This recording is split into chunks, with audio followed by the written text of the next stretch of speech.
Salut à tous et bienvenue dans Contradico. Mec, tu m'expliques ce que je fous là, sérieux? Ah ah. Eh ben écoute, j'avais besoin d'un mec qui vit aux États-Unis et je me suis dit que j'allais me servir de toi pour argumenter. Ah oui, donc du coup les mecs kidnappent les gens, les mettent dans ces vidéos, normal, tranquille, à l'aise, non mais ça choque personne, hein. Concentre-toi, plus vite t'auras fini, plus vite tu pourras sortir.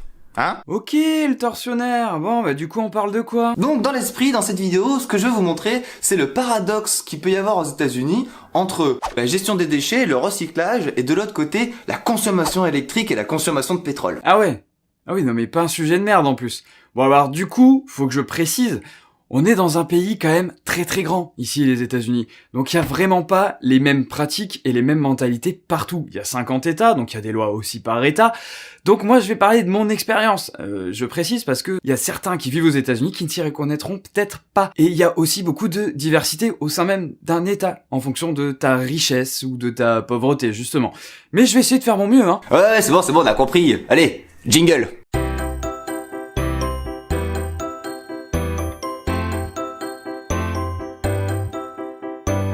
Alors, aux États-Unis, dans certains États, la gestion des déchets et le recyclage sont une véritable institution. Par exemple, les sachets plastiques sont complètement interdits depuis bien plus longtemps qu'en France. Dans certains États, ils ont préféré utiliser des sachets en papier qui, eux, sont biodégradables. Et même dans certains cas, on ne distribue même plus de sacs en papier. Ensuite, il y a des sociétés, un peu comme celle-ci, qui recyclent quasiment tous les déchets, comme les paquets de chips, les mégots, les chewing-gums. Bon, et alors, mon petit pantin américain ? Non. Cher confrère youtubeur, alias le palois voyageur, qui vit aux USA, peux-tu nous dire comment cela se passe aux États-Unis, le recyclage? Alors, le recyclage. Par rapport à la France, la plus grande différence que je vois, c'est qu'ici, tu dois regarder le numéro du plastique que tu jettes.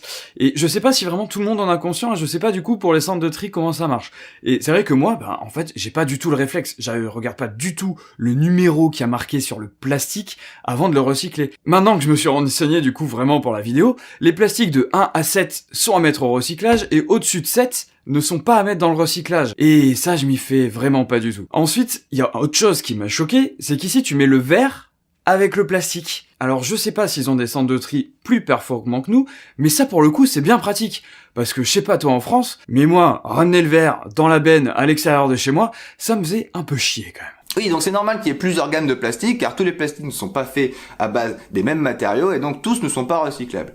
Un des plastiques les plus connus, c'est le PET, donc qui est flagué avec un 1. Celui-ci, quand on en recycle 1 tonne, on économise 830 litres de pétrole. Donc au final, plus on recycle, moins on pollue et moins on consomme.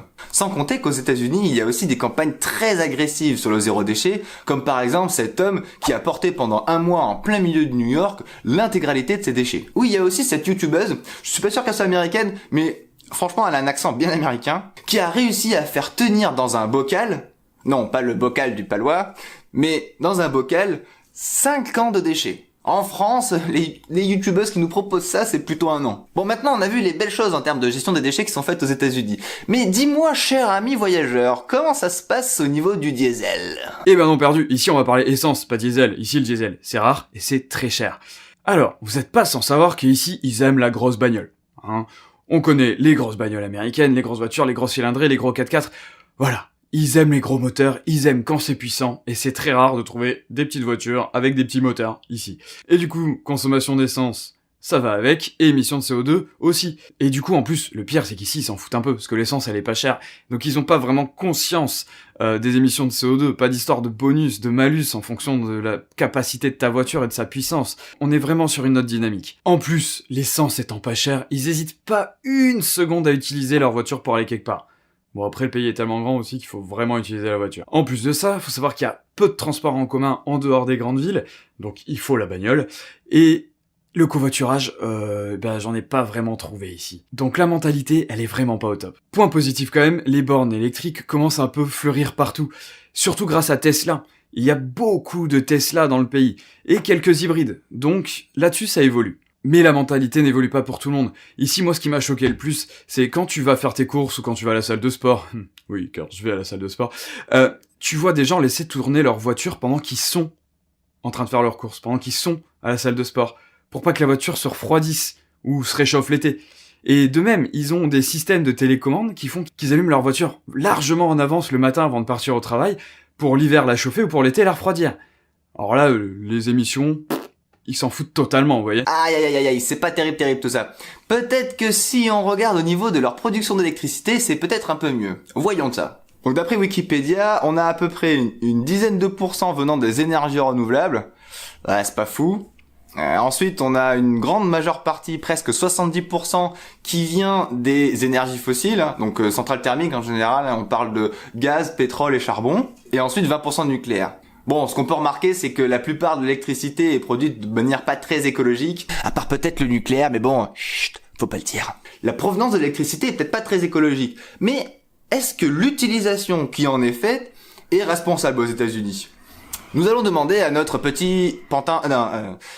Nous allons demander à notre confrère youtubeur, savoir aux États-Unis comment ça se passe. Oula, dernier sujet, je vais pas encore être super sympa avec eux, parce que en fait, ici l'électricité, mais comme dirait mon père, c'est le 14 juillet, ou un père américain le 4 juillet. Bisous pour ceux qui comprennent la blague. Alors, en fait, ici, tout simplement, ils laissent tout allumé. Ça me choque. Faut toujours qu'il y ait une lumière allumée la nuit pour faire peur aux voleurs, faut toujours que les façades soient éclairées. Au bureau, on laisse tout allumé toute la nuit, les ordis, les lumières, etc. Au cas où il y ait quelqu'un qui vienne travailler pendant la nuit, on sait jamais, faut quand même l'aider. Et en plus de ça, l'été, ici, il y a un truc qui me choque, c'est une catastrophe, c'est la clim. Tu rentres dans un frigo, t'as limite besoin de prendre ton manteau pour quand tu rentres dans le magasin. C'est assez incroyable. Donc voilà, les consos d'énergie ici, je suis désolé, mais... on en est encore loin.